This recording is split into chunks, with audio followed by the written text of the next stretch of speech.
Hello and good evening. Thank you for being here. I'm Chris Reisenman, and I'm with the League of Women Voters of Sonoma County.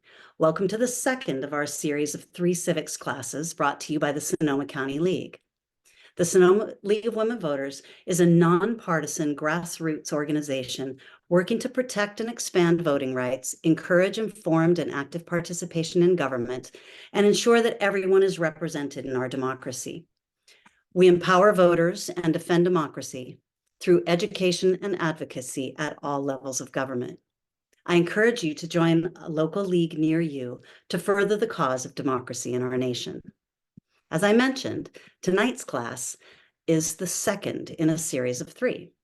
The first was presented by Dr. David McEwen and thoroughly covered California state government. It was a phenomenal presentation. Tonight's class, presented by Logan Pitts, will be about how ideas become laws. And the final class in the series, coming up on Tuesday, March 12th at 6 p.m., again on Zoom, will be about how our local and city and county government work. Most people are aware of what happens at the federal level, but fewer people are aware of what happens locally in their city and county. And yet, the local level is the real center core heartbeat of democracy. Steve Rabinowitz, an esteemed, long-standing professor of political science at Santa Rosa Junior College, has agreed to do the final presentation in March. Even if you don't live in Sonoma County, we believe you'll find this class very useful. All democracy begins with us, and it starts at the local level. If you were thinking of skipping this class, definitely don't. You'll be really glad you took it. Again, the class is free and on Zoom, so please register online at lwvsonoma.org. Tonight's class is about how an idea becomes a law, and we're very fortunate to have Logan Pitts presenting this evening. Logan is a senior field representative and senior legislative aide for California State Senator Bill Dodd. He is an alumnus of Sonoma State University, where he earned his degree in political science. In addition to his work as a legislative aide, Logan is very active in local politics. He has worked on numerous political campaigns and served on a variety of boards and committees within Sonoma County and beyond. As the chair of the City of Santa Rosa Board of Community Services, Logan exemplifies civic participation. He also has a talent for distilling complex problems into easily understandable concepts, and we're delighted to have him with us tonight. And now for some housekeeping. Logan will talk for about 40 minutes or so, and then we'll open up for questions and answers. You may use the Q&A in Zoom to submit your questions. Our question moderator, Karen Weeks, will ask as many questions as time permits. Although we don't anticipate any issues, in the event of any technical difficulties, please remain on the Zoom. Know that we'll be working behind the scenes to correct any issues and get everything back up and running as soon as possible. As always, we ask that you be respectful and adhere to civil discourse in your questions. And now, I'd like to introduce and welcome Logan Pitts. Thanks a lot, Chris, and thank you for hosting this. The League of Women Voters is very important in our democracy. You educate folks, you do it in a nonpartisan, non-biased way, and it really helps our constituents know how to be citizens. So thank you. Really appreciate what you do and for this opportunity. So like Chris said, I'm a legislative employee for the California State Senate, and I've been doing that since 2009 in various roles. And started off in July of 2008 as an intern. About a year later, started working for the legislature. Been through a lot, being a field representative, which means I represent a state senator, Bill Dodd, for a portion of his district, Sonoma County. And I'll show you a little bit about our district soon. And we've been through a lot. You know, that's a long period of time, but it's changed a lot just in the past few years. We've had natural disasters, several wildfires in my hometown, obviously the COVID pandemic, lots of political tumult. It's been an interesting time to do this job, and I've learned a lot and been able to serve my community. So, and I'm glad to do that tonight for you. So what I'm going to do is go over some of the basics of the state legislature in California. And I understand that we have guests from out of state, and that's great. Thank you for coming and being interested, and you're welcome. The only thing I'll say is it works a little bit different, probably in your state legislature. Most state legislatures, even in a large state like Texas, don't meet year round. They meet maybe for a few months every year or even only every 2 years. So the California legislature is basically a 24/7 institution. They have some recesses. They have opportunities to go back to the district. But they basically are there in our state capital in Sacramento for about 9 months every year. So they're hard at work, doing a lot, and it's a full-time job.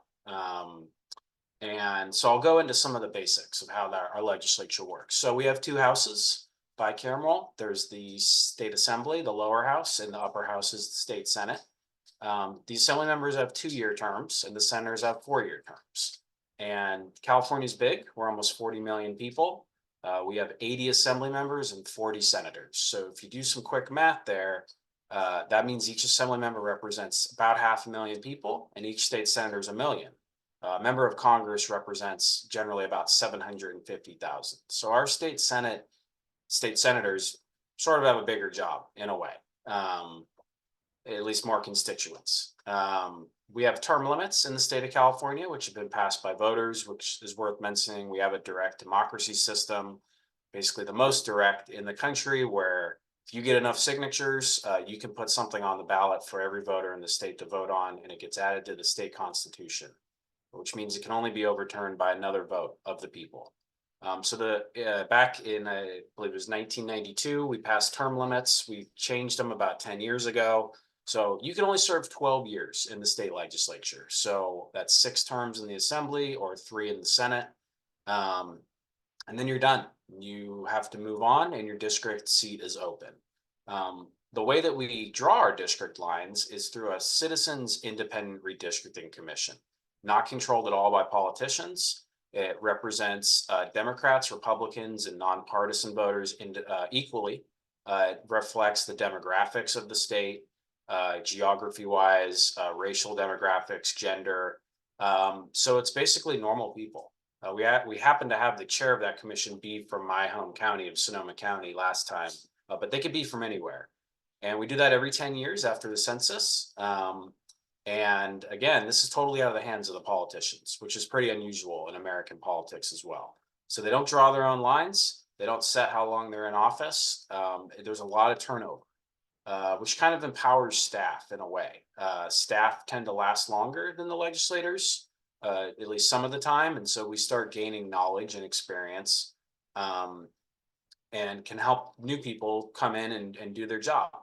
The makeup of the legislature, in a partisan sense, is definitely majority Democratic Party members. In the assembly, it's 62 Democrats and 18 Republicans.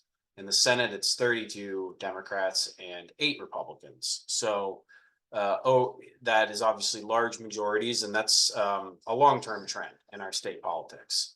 But the reason that's relevant is most bills require just a 50% to pass, 50.1.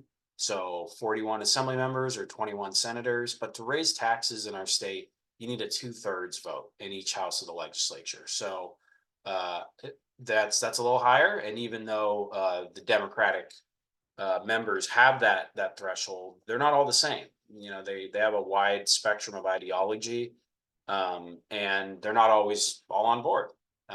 So that doesn't guarantee that things just pass right through, even though they have that 2/3. So that's kind of some of the basics, the overall structure.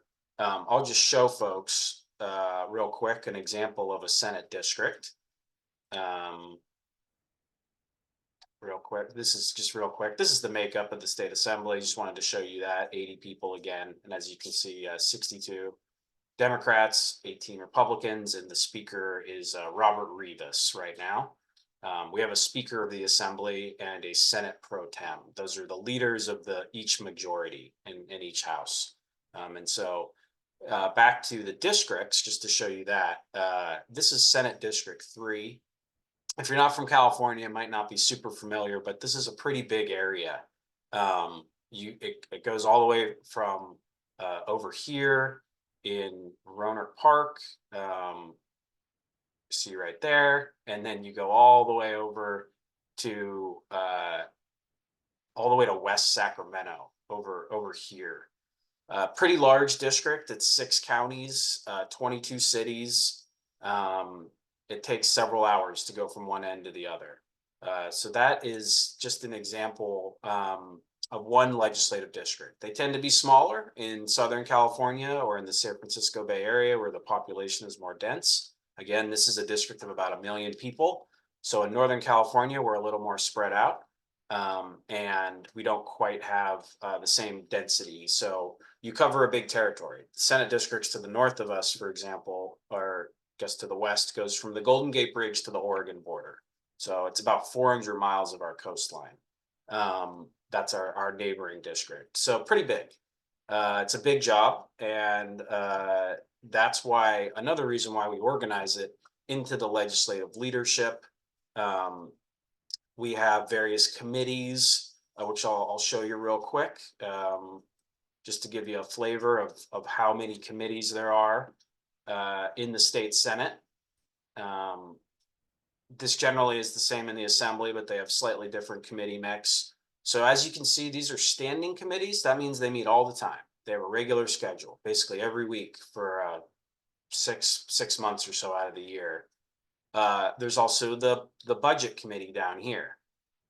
That's cut down into 5 different subcommittees because there's so much work to do on our state budget, which is pretty big. It's over, I think this year it's a $288 billion annual budget. So that's a lot of work to do, and that's really sort of separate even from the legislative process. And I'll get into that later. We have select committees to dive deep on individual issues. Some of them are a little more fun, like the California wine industry. That's my boss chairs that committee. Others are a little more serious, I guess you could say, like the ports and goods movement select committee. So we really divide up the work in this way to focus. And there's a chair of each of these committees who organizes the hearings and the bills, and then these joint committees as well. And the other thing that I want to show you is the thing that really rules our life more than anything else in the legislature, and that's the calendar. So like I said, they meet basically all year round. So it's between each general election. Each November of an even numbered year, every assembly member is up for re-election, remember, because it's every 2 years, and half of the Senate. So lots of turnover with those term limits. And someone asked a question about the impact of term limits. That's really the biggest impact, this constant turnover. You kind of see it in blocks where you have sort of a large class of folks come in, like 25%, a third, and they stay there for about a decade or 12 years. And we're sort of seeing that shift now, where we have a lot of brand new folks in the last session. Because a lot of folks ran in 2012 basically, and they've hit their term limits, or in 2010. So back to the calendar. This is our calendar for 2024. I'm not going to take you through every date here, but you can see some key ones. This is when the legislature comes back, January 23rd. We're in the period we're in right now. Not as a lot going on, although last Friday was a big day. So last Friday was February 16th, the last day for bills to be introduced. So if you have an idea for a new law this year and you didn't introduce it by then, too bad. You got to wait a year. Because our process is so lengthy, we really can't just drop things in the middle. There's some special exceptions. Those take a 2/3 vote, and other waiving of procedural rules, which are generally done for an emergency or a super urgent issue. It's not a normal thing at all. So just going through this calendar, you can see you go down to April and May, and this is when really the sausage starts getting made. This is really heavy time period. You can see all these deadlines: last day for policy committee, last day for fiscal committee. On these 4 days, floor session only. That means you're basically sitting on the floor of the legislature for 8 to 12 hours, 4 days in a row, voting on stuff. Then you sort of keep going through the calendar, and then we get into the budget season. So the budget is due by June 15th. And if they don't pass the budget by June 15th, the legislators don't get paid anymore. They tend to listen to that deadline. And then the new fiscal year starts right after that, July 1st. That's our fiscal years in California, July 1st to June 30th. So they finish the budget and then they go back to working on legislation. So a lot of those bills have been grinding through. I did some of those deadlines back up here where if they didn't get out of their committee by then, they're gone, they're dead. So then they continue forward. They do take a month off in July, where they spend time in the district. Like I said, those districts are pretty large with a lot of people in them. You know, they take a little downtime too. They are humans. But they spend a lot of that time really out going to, you know, Rotary meetings, League of Women Voters forums, anything and everything you can imagine, ribbon cuttings for a new, you know, school gymnasium, all that sort of stuff, which is sort of more my world as a part of my world as a field representative. That's the stuff out in the district. So this back to the Capitol, back to the calendar, you can see this is sort of the end down here. So they, in an even numbered year, the last day in August is always the last day. So if your bill does not pass by then, like I said, there's some procedural ways to bring it back in the middle of all this, but that is a hard and fast date. To go past that, they'd have to call an extraordinary session of the legislature, which is quite rare. But basically that's the end. And then you can see down here, the governor has 30 days to sign or veto a bill. And then this is an important one too. January 1st. That's when our laws usually take effect. So if you pass a bill, it generally takes effect January 1st of the next year. The idea is you want people to have a little bit of time. You can delay the implementation if it's something super complicated or controversial or whatever. It can be delayed. It also can be enacted immediately, and that does take a 2/3 vote. If you know your Latin, I'll also point out this. This is on November 30th, sine die. That means that the legislative session is done for the year. It's right after the election, the general election, of course. And then you can see, get some of this out of here. Then you can see on December 2nd, that is when they officially start this year, the next legislative session. So like I said, it's sort of bracketed by the November general elections. And then we're less than a month later, general elections November 5th. Less than a month later, the new legislators are showing up in Sacramento to start their work, and they can start introducing bills right then. So that's some of the calendar. I'll stop sharing for a minute. There were 2,124 bills introduced this year in the legislature. So quite a few. Each senator is given a limit of 40. Each assembly member is given a limit of 50. They don't all become law though. So out of those 2,124, governor, the ones that passed fully through the legislature and then were signed into law by Governor Newsom was 834. So still a lot. We do pass a lot of bills in California. I think that's a fair criticism of us, is maybe we go a little overboard, but when you're a state of 40 million people that affects the global economy, you got a lot on your plate. So we do big stuff, we do small stuff. And so I'm going to walk you through now a little bit about how a bill becomes a law. I'm not going to play Schoolhouse Rock for you, if you remember that. That's for Congress, and it's a little compacted. And we obviously do a lot more than our current Congress. So I wanted to show you how we do it here in the state. And I'm going to show you a very complicated flow chart that is it's gonna make your head hurt a little bit. But this is our legislative process. So the life cycle of legislation, and it starts all the way over here at the side with folks like you.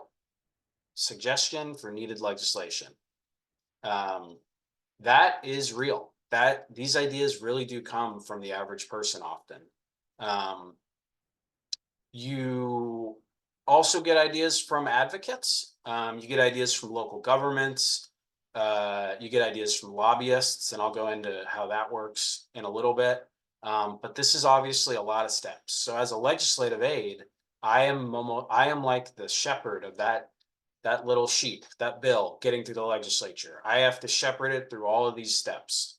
A lot of these, like I pointed out, have very strict deadlines. If you do not get a specific piece of paper in to a specific person by a specific date, you are not passing a law that year. And they have to keep it so uniform and regulated, because with 2,000 bills and 120 legislators, it can get chaotic otherwise. So you can kind of see some of those deadlines I pointed out. That was the committee hearing deadline here. There is various side routes here. We won't get into all that, but like you can also see, it starts either in the Senate or in the Assembly, and then it has to go to the other house. So you do all this basically twice. The frustrating part is you can't control the other house at all, which is by design. We want them to be independent. But once it's over there, you have to basically trust an assembly member or a senator to do it for you, a lot of these things. So you find a manager for your bill, a co-author, and they help it through all these steps. I think it's 23 steps, if I'm remembering correctly. So quite a bit. And then at the very end, basically, is it returns to the Senate floor or the Assembly floor for a vote by all the legislators. Most bills, like I said, only take a simple majority. If you raise taxes or you want to enact something right away, it takes a 2/3. Then it goes on to Governor Newsom, the governor right now, Gavin Newsom. And then the governor can choose to veto it, or can choose becomes law without a signature. Sometimes they do that if they're like, I just don't like this, but I don't want to block it. That's less common, but usually signed by the governor. We don't always know what the governor is going to do, which is also by design. He's an independently elected leader. He represents the whole state, so he's got different needs than someone like my boss, Senator Dodd, who only represents 1/40th of the state. So if he signs it, it becomes law by January 1st, like I said. And then if he vetoes it, the legislature can't override a veto. That has not happened since Governor Schwarzenegger's been in office. So almost 2 decades ago. Generally happens. He was a Republican with a Democratic legislature. Tends to happen in that situation when it's a partisan split. Very rare. Has never happened in my career in the legislature, overriding a veto. And the governor, I should also say, vetoed about 190 bills, I think it was last year. So he does veto stuff. Senator Dodd had one of his bills vetoed for cost concerns. It costs too much money, according to the governor. So you can try again, or you can modify your bill and hope it gets signed. But this is the flow chart. Like I said, kind of confusing. We also call this the placemat, is its nickname. The joke being that if you want to learn it, you got to eat your lunch on it for a few weeks every day, and you'll eventually memorize it. So I'll stop sharing for a second. So that is, like I said, a complicated process. And one thing that I want to show folks that's part of the process to really impart that you can have a role. You as an average citizen, we need to hear from people, and you can go to Sacramento and testify. It's unfortunate we ended phone testimony. We did that during the pandemic. In my personal opinion, I found that valuable. But it also did flood us with a lot of, frankly, hateful speech. It made it really hard for the staff to get real constructive feedback. People would call in and start screaming basically about nonsense. That tends to happen less in person, but I do think there's a trade-off that we hear from less folks, because you have to travel to Sacramento. California is a really big state. That's not doable for most people in the middle of the day on a weekday. But I want to show folks how testifying at a committee hearing works. And then I'll kind of show you a little bit about that process and how you'd be able to track it yourself. So Lynn, if you could play that video.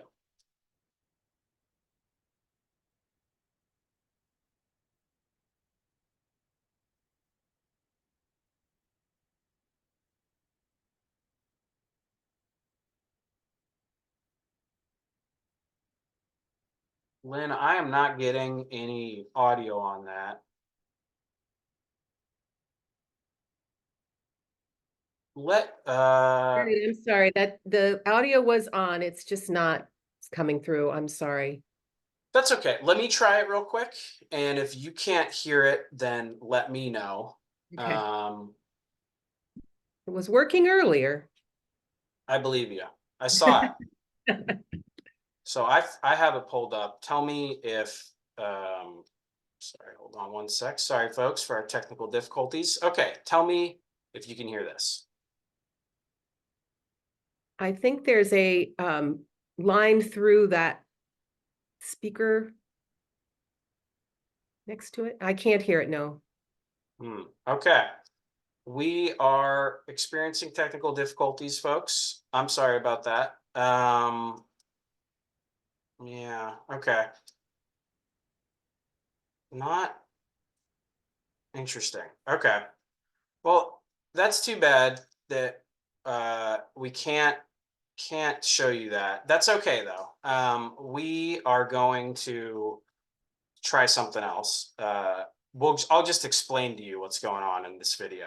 So what's happening right now, I'll just kind of show it and annotate. We'll use the annotation tool. So this is actually me sitting right here. That's the back of my head. And what we have here is Senator Dodd standing at the Senate Governance and Finance Committee. This is the senator over here. That's my boss. And he is talking about a bill, SB 329. Under state law, the city councils in our state can only set their pay based on state law. So city council members are compensated based on a state law. We have really big cities. We have small cities, and it doesn't, they'd have to go to their voters directly to do a different amount of compensation. So this is actually very unusual in the United States that we set it by state law, from my knowledge. We had not raised the compensation levels for city council members since 1984. So I staffed this bill, and my idea was this was an issue Senator Dodd had heard from the community. So he'd heard it from city council members, heard it from people like chambers of commerce, good government groups, that they were just struggling to find diverse, frankly, everyday folks to be on city councils. What we tend to see in a high cost place like Northern California, like the Bay Area, is you generally only had older, wealthier, retired folks serving in local government, because it is often a full-time or at least part-time job. So you need some type of compensation if you're choosing to use your time for your community. It's hard to just do it as a volunteer gig in such a high cost area. So we decided to raise the rates based on the rate of inflation. That was my idea. So I looked at what the inflation was from 1984 to now, and it was 320% statewide. So we took those amounts from 1984, raised them by 320%, and made this optional. So we didn't force the cities to do anything.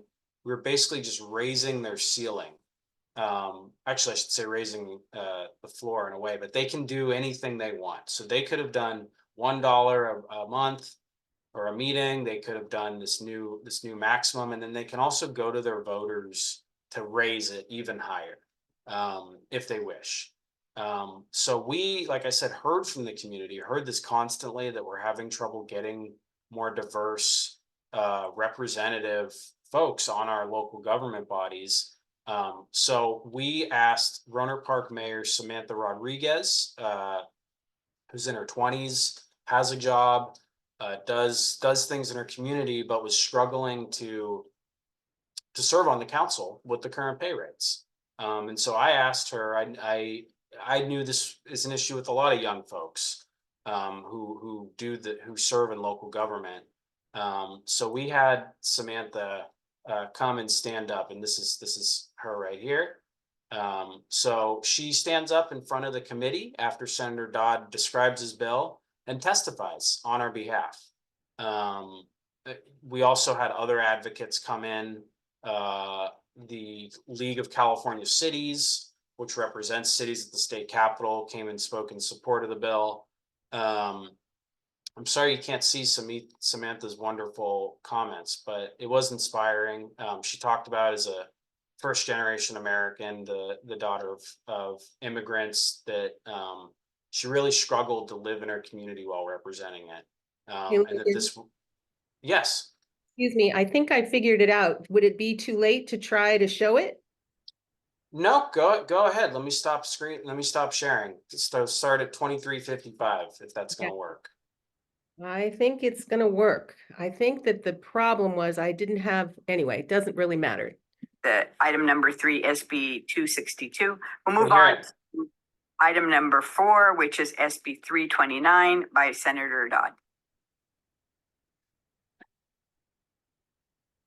Good morning, Madam Chair and members. Welcome. First, I would like to thank the chairwoman and committee staff for their work on this bill.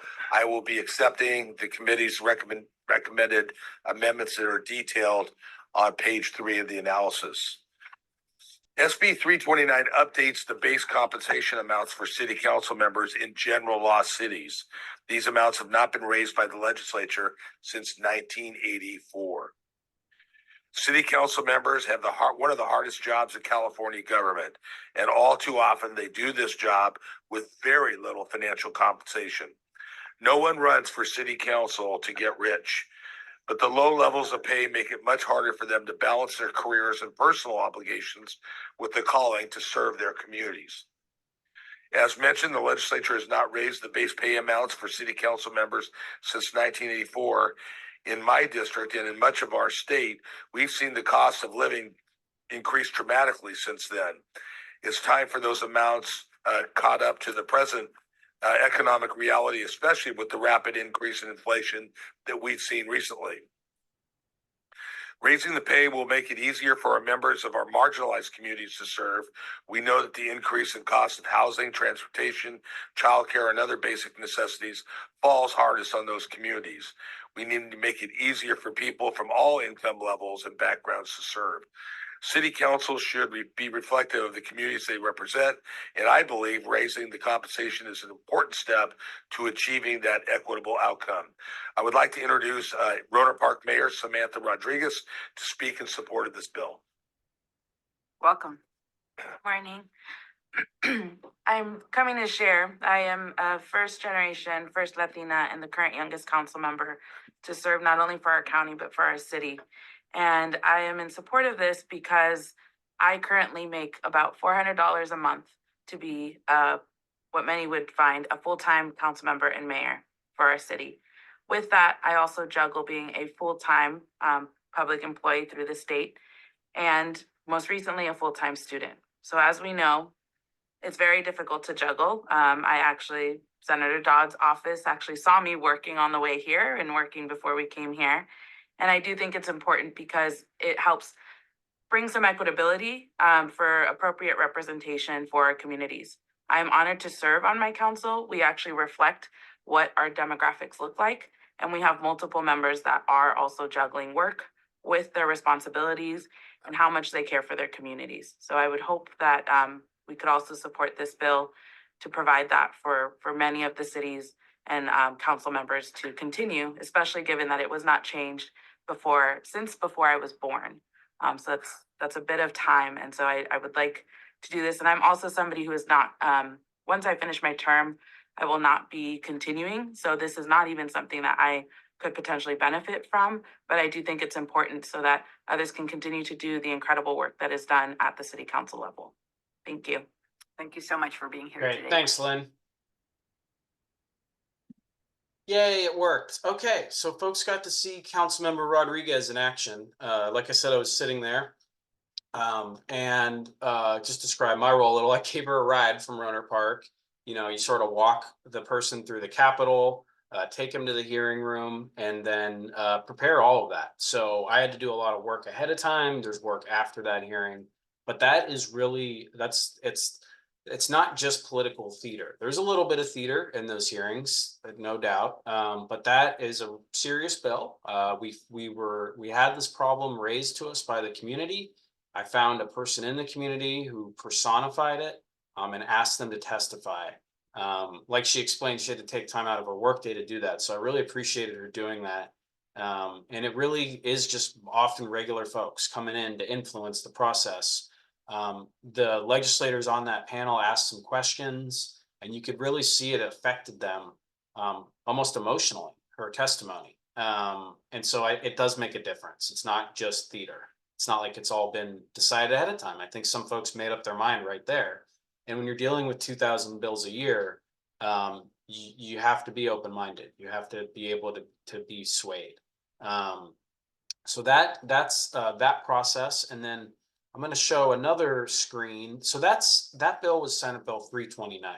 So I'm going to use SB 329 to illustrate how you at home can follow along. So getting out of our life cycle of government. Sorry, let me fix that before I share that again. Getting out of the life cycle of a bill, what I'm going to do is show you how to look these up yourself. So I will show you real quick. Hold on one sec. You will be able to do this yourself at home if you wish. We'd love for you to follow along what we're doing and comment on it. So this is the legislature's legislative information page. This is an official source.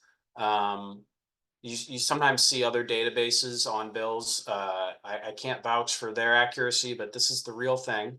So it's a really easy URL up there at the top. leginfo.legislature.ca.gov. We will just copy that and I'll put that in the chat. Or if any one of my helpers behind the scenes wants to do that, leginfo.legislature.ca.gov. So you go there, and this is the landing screen. What I would recommend is then going up to here to bill information. You can type stuff right into here. That's okay. This is a quicker search, but if you want to refine it a little bit, go up to bill information. Click on that, and then there is all these different ways to look up a bill. And I know most folks are not going to understand this. You can literally look up the code section of state law if you want to do some legal research there. You can look up the authors. These is everyone's serving, and this is in this session year, as you can see here. It goes all the way back to 1999. I guess that's when we started digitizing this stuff. So really a lot. You can search by a keyword. So over here, you can see I just recently did a bill, look for any bills on smoking or the consumer price index. I think that was from my research for 329 because we indexed it to that consumer price index, the pay. So we'll look up that bill, 329, hit search. You can see down here, SB 329. I'll bring back my little tool here, SB 329. This is the subject, the author, and then this is some legislative lingo. Chaptered means it became state law. It was put into a chapter of state law. So we'll click on that. Get those off there. And you can actually read the text of the bill. I don't expect you to do that, but it doesn't hurt. It's written kind of in legalese, but once you start reading these over and over, you become almost like a mini lawyer and start to understand some of these terms. So you can really see all the different portions of it. One of the important parts of this bill was all these different categories of city that indicated how much they get paid. We do it by population. It's sort of silly to use these numbers because the largest one is 250,000, and we probably should make a larger category for California because there's, I don't know, probably 10 plus cities in that category alone. At the same time, we have, I think, over 400 cities, if I'm remembering correctly, and many are smaller than this 35,000. So a lot of diversity in our city sizes.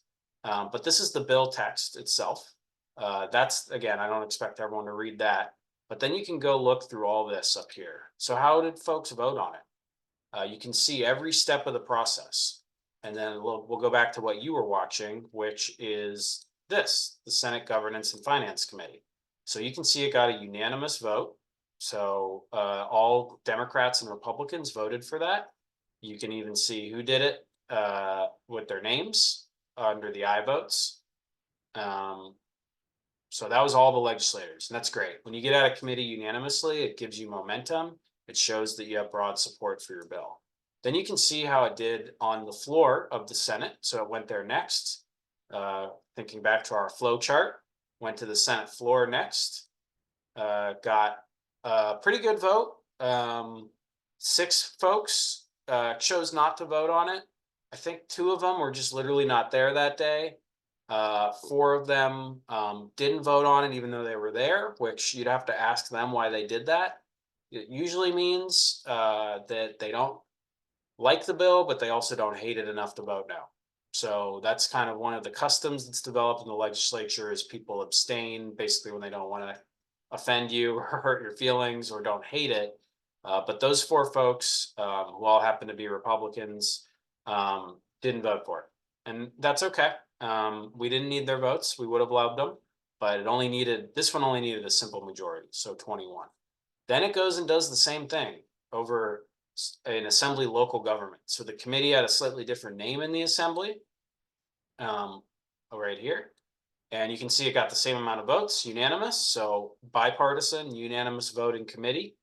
And then it sort of had the similar result on the assembly floor, where it got a really good show of support, 71, but we had 9 people not vote. I think, again, like 2 or 3 of these folks were just not there that day for whatever reason. I think a few laid off, as we call it, not voting for it, which is disappointing, but again, didn't need them. 71 votes. It got signed by the governor. They don't put that in this page. But you can also look at the history. This is really drilling down into every minutia step back to that flow chart. This is basically all the steps condensed. Kind of just skips a few because they're so minute. But you can see when it was signed. They even put the time, which is kind of funny, that it got to Governor Newsom's desk at 11:30 in the morning on June 21st.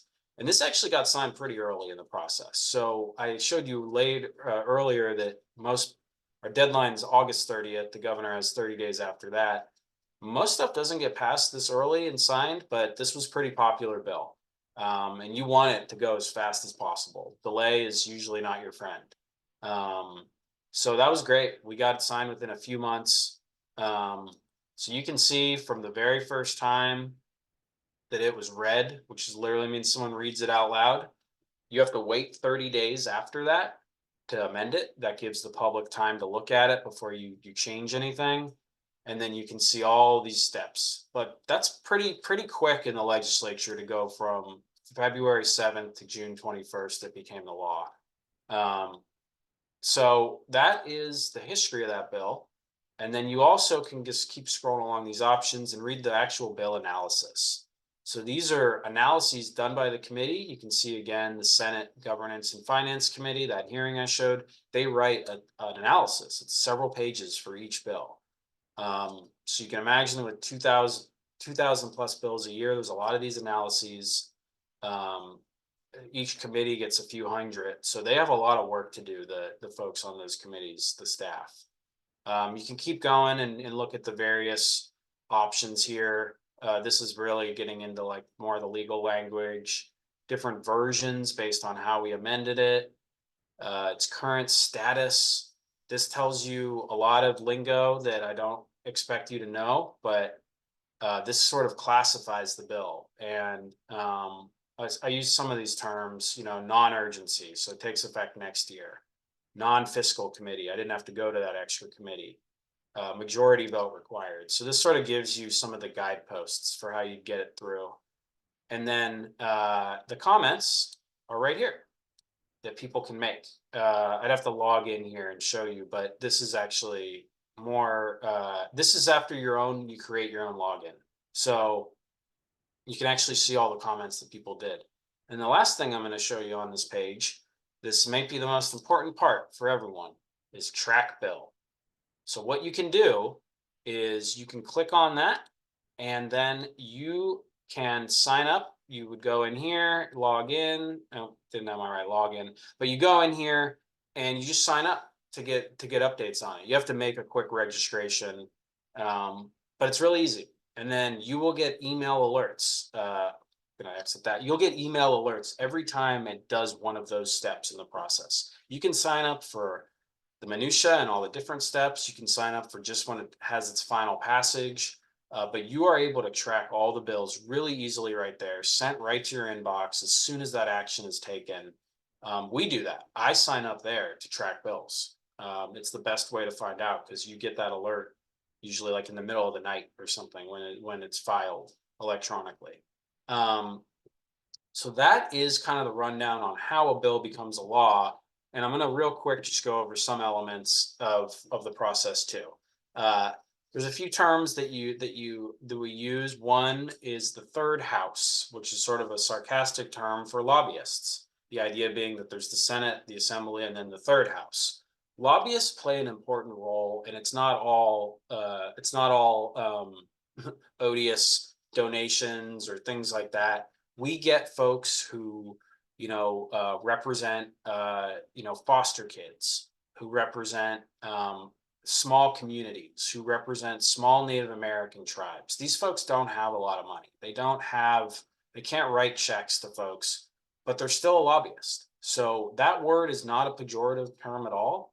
Sometimes folks say advocate, I think just because the term lobbyist has become kind of a pejorative in our politics, but a lot of lobbying is just regular folks representing a small slice of our society here in California, using their First Amendment right to speak to the legislature. There is the part where they give donations too. Oil companies, you can go, and I'll show you a website next, where it shows donations. Oil companies give a lot, large unions. I really don't think that has a direct one-to-one relationship on legislating. I think legislators are very independent. They frankly can get the money they need to run usually regardless. So there's a lot of wealthy people in our state. It's a big state. I don't think they really need those checks to win.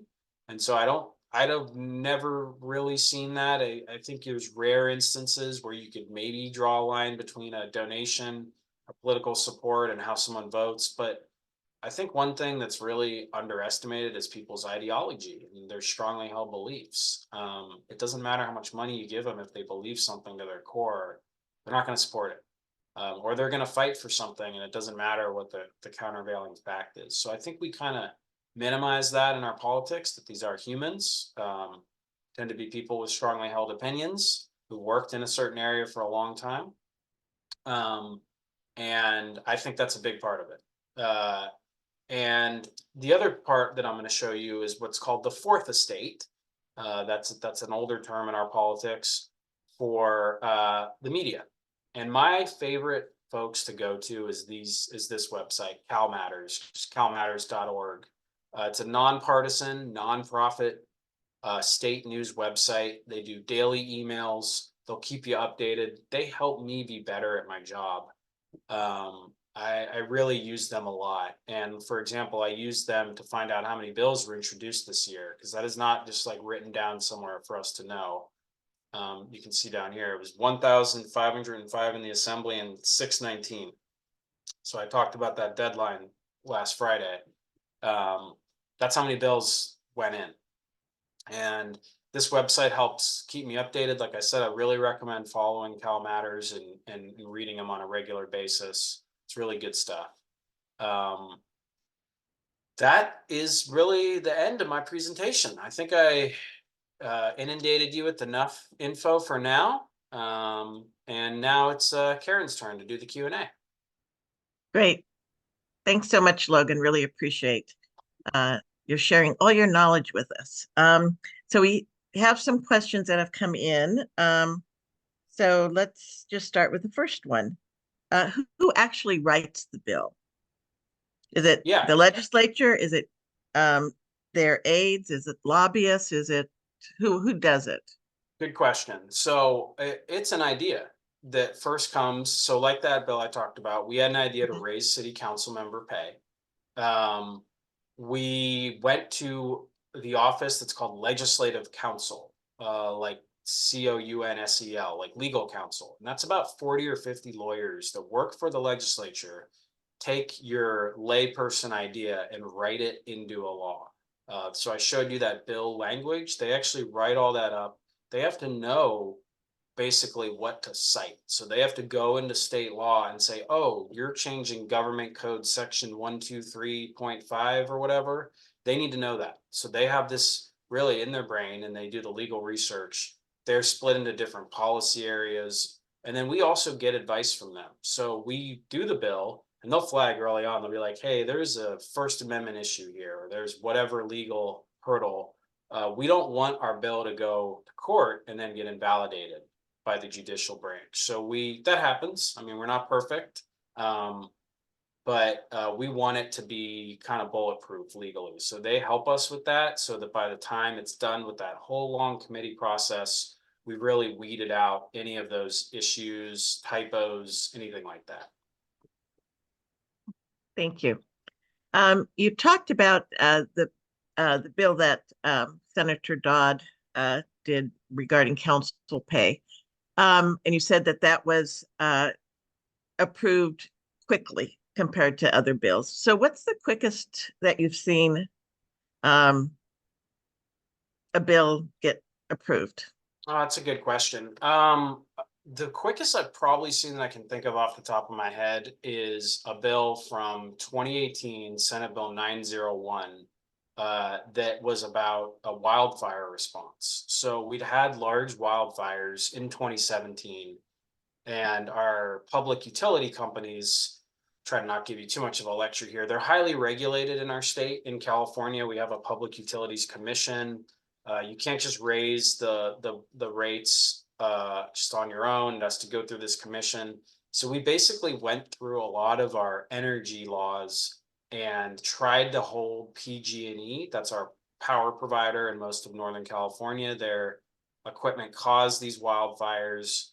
We felt like we needed to quickly implement more regulations to prevent future fires. It also provided some financial support for PG&E because if they failed, we'd have really an even bigger problem. So we passed that within a month or two. That was really quick, very big issue to wade through that quickly. Senator Dodd was the chair of that committee, which was a pretty thankless job. Right after PG&E had burned down thousands of homes to basically give them a lifeline, but also to give them more rules to follow at the same time. That was pretty quick for a big bill. Thank you. And a question on what's the difference between a first reading and a second reading of a bill?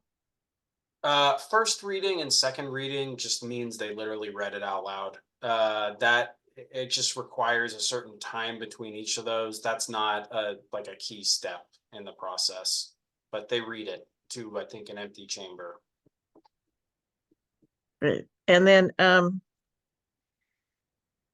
I believe when you showed the life cycle of a bill, it talked about a modification and that it doesn't have to start over, or does it? And if it doesn't, how does that affect the life cycle? So a bill can be amended later in the process. I think that's what people are asking is like, how does it change in the middle of the process? But there's deadlines for that too. So you really need to early on. So we had to introduce it by February 16th. I'd have to look at the calendar, but the amendment deadline is somewhere in April or May. And so we have to go back to those lawyers, the legislative council, and say, hey, someone flagged this issue with our bill. We want to amend it. We have to then get that written up into this official format. And that can sometimes be kind of a traffic jam in that office because there's only so many humans doing it. And there's 120 legislators asking them to do it.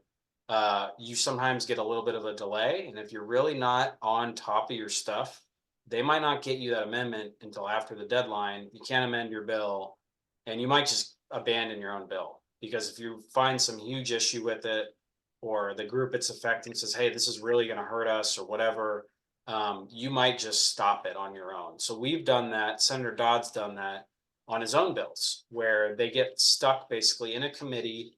We've hit an issue that people cannot reconcile. And sometimes you just have to give up. You just don't have enough time to bring everyone together. or you try it and it fails. We don't do that. I'll just plug my boss. He has the most bills signed into law of any legislator serving right now. So we don't really do stuff just for show. We really make sure ahead of time that it's going to pass. Great. And when it gets to the governor's desk, you said sometimes you don't know how he's gonna, what he or she, whoever's governor at the time, is gonna do. Does that happen very often, that you don't know how they're gonna weigh in on that bill? That happens in the vast majority of bills Oh, because okay then. so I think that website said we introduced, let's just say, about 2,000 laws. We passed about 1,000 through the legislature. And I'm just going to guess off the top of my head, the governor said publicly how he feels about maybe 10 or 20 of those. So it's usually like the headline grabbing ones. And one is an example. There was a bill by an assembly member to ban tackle football for, I think, 12 and under, kids 12 and under, because of brain trauma concerns. And the governor right away, the day that was introduced, said, no chance I'm signing that bill. So sometimes they weigh in on like the high profile stuff. And then it's kind of your choice as a legislator. Like, am I really going to spend months doing this? You know, if it's important to you, that's your right. You're elected by hundreds of thousands of people. You don't have to do whatever the governor says. And maybe you can work with them to address, like, maybe there's some specific issue in it. But I would say the vast majority of those bills, the governor never weighs in on publicly or privately. They just don't have time. And I think they also don't maybe want to commit because it can change. So usually you don't hear anything from the governor's office till we're done doing all of our amendments. They just, you know, run in a state of 40 million people. They don't have time to be in the legislative process in the weeds.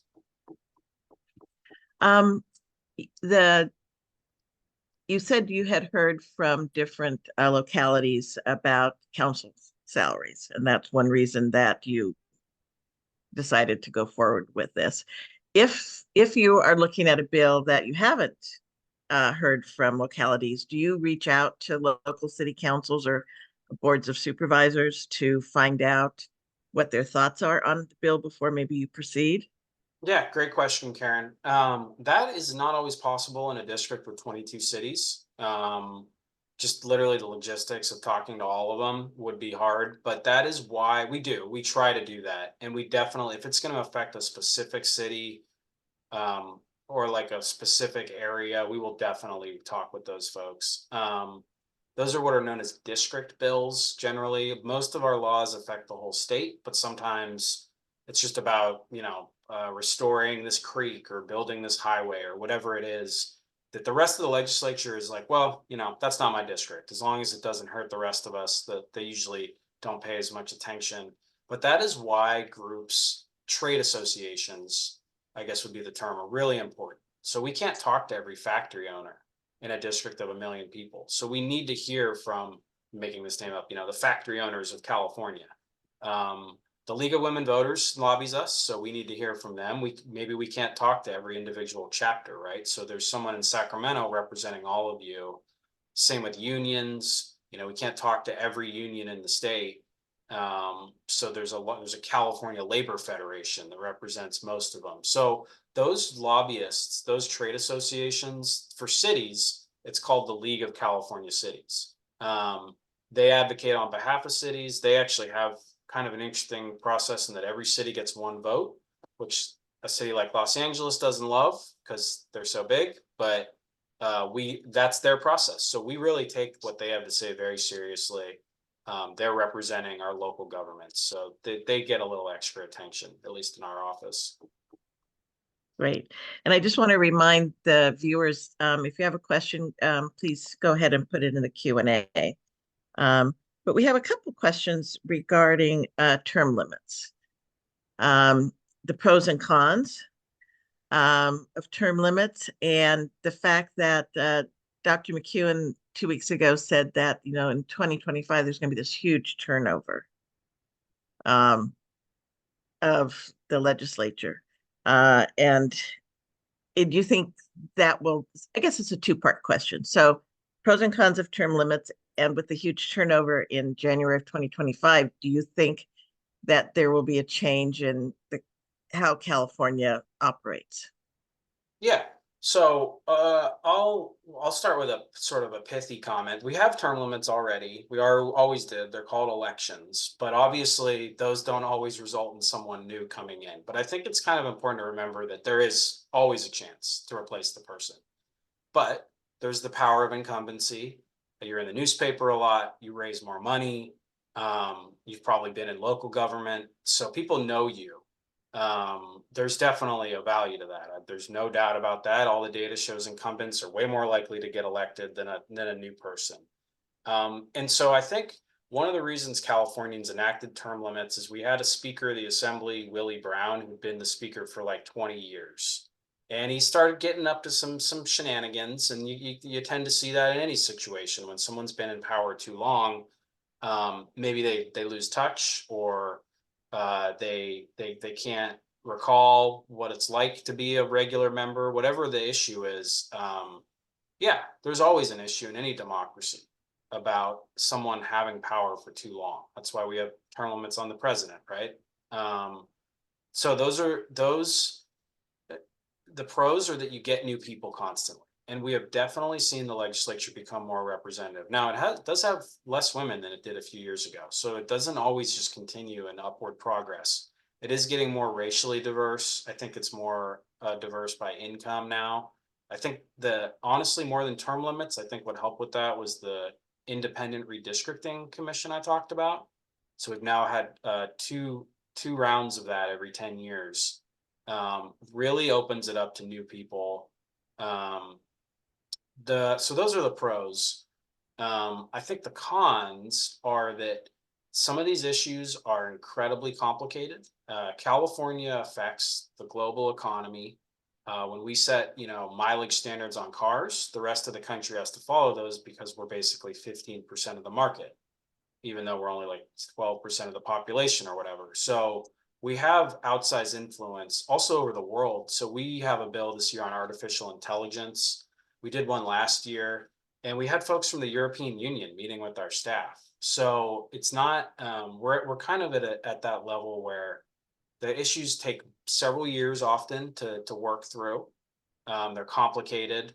You pass a bill and then you don't hear about its effects for a few years. It has to sort of play itself out in real life. And what all that advantages is staff and frankly lobbyists who are there longer than the politicians. So the knowledge base has shifted. We used to have legislators there for 30 or 40 years. The knowledge base is now shifted to unelected folks. So I would consider that a con personally. I don't know that that's how our system was designed. I'm also a staffer, so I think many of us do a good job, but we're not elected. We're more like appointees of the electeds. So there's pros, there's cons. It definitely brings in new blood, but it frankly takes a few years to get settled in the legislature before you start really diving in. Great, thank you. And then, so was there a second? Sorry, the two-part. Yeah. The impact in 2025. Changeover in 2025. Yeah. Yeah, so that will have a big impact. And like I said, it sort of goes in these bunches where you kind of have a lot of folks come in, and then about a decade later, a new class. When you come in with someone, it's kind of like going into school with them, like being in the same graduating class. You tend to work more with them, become more familiar with them. So you sort of see those social bonds form. You also, it will probably get more diverse. The other thing I'll mention to folks is we don't have a closed primary system in California. We have what's called top two. So in the primary election, whoever gets first or second place advances to the general election in November. It doesn't matter what party they are. As long as they meet the minimum qualifications and get the first or second most votes, they advance. So that's also somewhat newer. That's been around for over 10 years now. But that's created new dynamics too, which is kind of its own question in a way. But that also creates different variables in who gets elected. So you mentioned the bill on artificial intelligence. Mm-hmm. not that that's not interesting, but what's the most interesting bill that, or strangest or whatever bill that you've had to work on? Oh, that's a good one, Karen. Why didn't you tell me ahead of time? Well, I guess these are from Sorry. the audience. Yeah. I Well, want you to think on your feet. yeah, I took you folks through a bill I staffed. Just it, and I know that wasn't the most interesting issue in the world, how much you pay council members. So we do some pretty cool stuff. Well, I'll say one that I find interesting personally. So we've had a lot of wildfires in California recently, and one we really our life changed in 2017 when our district basically burned down. We've been working on the issue every day since then. And like I said, it's almost kind of personal for me being from that area. And one thing we've tried to do is have more controlled burns, so prescribed fire, basically clearing out brush and stuff from the forest, which is what happened in California and a lot of in North America for thousands of years before we stopped Native American peoples from doing that. And so that was our natural ecosystem for thousands of years, was constant low level burning happening basically year round. So that stopped about 200 years ago, for historical reasons. And one thing that we're trying to do this year is allow people who live on Native American, we call them rancherias in California, or reservations, to do their own controlled burn without any interference from the state. And you'd think that would be a simple idea, but it's not. It involves liability insurance. It involves, working with your local fire department, notifying neighboring property owners. But we are trying to make it so we're basically recognizing their thousands of years of knowledge and experience to be a equivalent to kind of like a firefighter in our state certification system, and to also make it so they don't need to buy insurance at the same liability level, because they live there and they're not going to burn down their own home.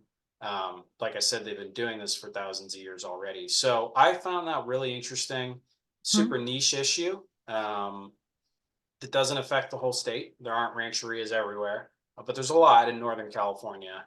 Yeah, so that's an interesting one. The AI one, we've done a lot of bills on we've done one last year, one this year. We're definitely one of the leaders on that. And again, that will affect the whole world, because not only are we such a big market share, so if we have a regulation, we have a bill this year we're trying to pass, that if you're using an artificial intelligence chat bot on a state government website, it has to identify itself as that. It's pretty easy to get scammed nowadays by these chatbots. We don't want people thinking they're talking to a human when they're not. And we think other states will follow that, and hopefully the private sector will follow it. The other thing with California, and especially technology bills like that or social media, these companies are headquartered here. So when we pass a bill to regulate Facebook or social media, basically all the companies are headquartered here. They have to follow that law. They could move their headquarters like Tesla famously did to Texas, but they generally don't do that because we have most of the tech workforce. So moving might not be a good idea if you're trying to build a technology company. But yeah, we do a lot of stuff in social media, AI, and that's our advantage. Those companies are based here. So, what's the best part of your job and the most challenging? Oh, okay. Well, the best part of my job, honestly, is doing stuff like this. I love this. I wanted to be a teacher once upon a time, and I have a lot of respect for teachers, but I thought about it in a quantitative way of I could probably help, like 100 or 200 students in my career, be that amazing teacher that really turns a life around. We all had that teacher. And then I started thinking about it in a quantitative way where maybe I can work in politics and help pass a law that affects millions of people at once. And so I like local government because you see the results of your work. Like Chris said, I serve on a board for the city of Santa Rosa. It's nice to see, it oversees parks. It's nice when we approve a new playground, it gets built next year and kids are playing on it. I never went to the federal level because, well, they work on bigger issues that affect more people, obviously. It's really hard to see your work often, or it takes 10 years to pass a law. I I feel like the state is a good middle ground where I can see the results of my work in my community, but also affect really almost the whole world, or at least the whole state. So that's what I like about my job, is being able to make a difference, which is often just fueled by anger, to be frank. I'm just angry about a problem. So I don't want to just sit around and let it keep happening. I want to get my hands on it and help fix it. The worst part of my job, well, one of them is the schedule. I had to start my day today at 7 a.m. in a city that's about 45 minutes from my home. So I woke up at 5 a.m. today and then had this tonight. So sometimes we have days like that. You're often working holidays. Like we go to the 4th of July parade every year. So like 4th of July is not just a day to crack a beer and watch fireworks. For me, it's often I'm up early at a parade. So the schedule's tough. It's tough on your personal life too. You need a partner that understands that schedule, which I fortunately have. So that's hard. The other thing I'll say is going back to that experience in 2017 with wildfires. That happened on a Sunday night that fire broke out. The week before on Friday, we were doing tours of childcare centers to introduce a bill possibly on universal preschool in California. Universal childcare. We were really just starting to explore that issue, talking to folks on the ground, asking them about it. And then 2 days later, this fire breaks out and we never pursued that bill. And that is frustrating, that I have to be a jack of all trades often and just sort of drop stuff when a new issue pops up. But that's also exciting because I get to do new stuff almost every day, learn new stuff, meet new people, go new places. But it also is frustrating sometimes when you put a lot of time into something and you got to move on.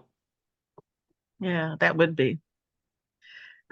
So we have a question going back to the Ledge Info site about can you search by a specific topic? And Yeah, can you maybe share the screen again? yeah, if we can do that possible? again. Yep, let's do that. And you can show that little search button. Yeah, so back to the home page. This was it. leginfo.legislature.ca.gov. You can go right here from here, this home page. You don't have to go into that separate page. Right here, keywords.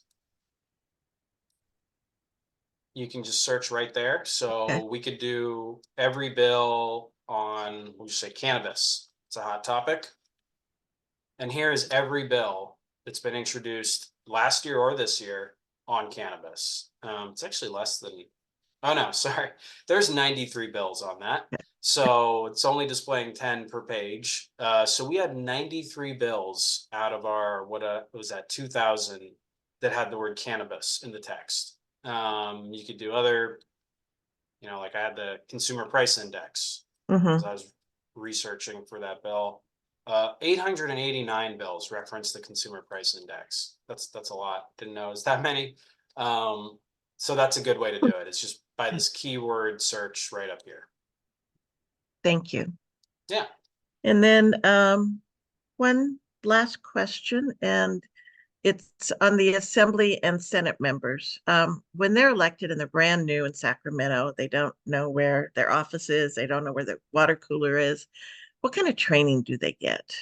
Or do they get training? That's a great question. They get some, yeah. They get a training on how this works. To be honest, though, you kind of have to do it once to really learn it. You have to go through that whole 2-year session to really know everything that's going to happen. You can read it all in that flow chart. You can get the training, but you really need to learn by experience, which is one of the cons of term limits. You're basically your first 2 years, you're learning. So you're cutting out a big portion of 12 years. You get a training right away. And I should say we have very robust trainings. In California, we have very strict ethics laws. You have to file financial disclosure forms on an annual basis. We get trained every year by a lawyer on ethics, on sexual harassment. We have pretty strong training requirements on an annual basis that they take very seriously.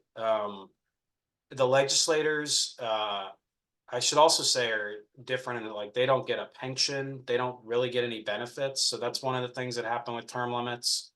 They get paid. I guess you could consider it a good salary. I think now it's around 115,000, but they have to live in 2 cities, so they're basically paying rent or a mortgage in 2 places, traveling constantly. For the amount of time they're putting in, they're probably underpaid. But you know, that's someone's opinion. That's just my opinion. So it helps that they've have their own sources of income. I mean, there is one assembly member who's 26 and lives at his parents' house and doesn't own a car.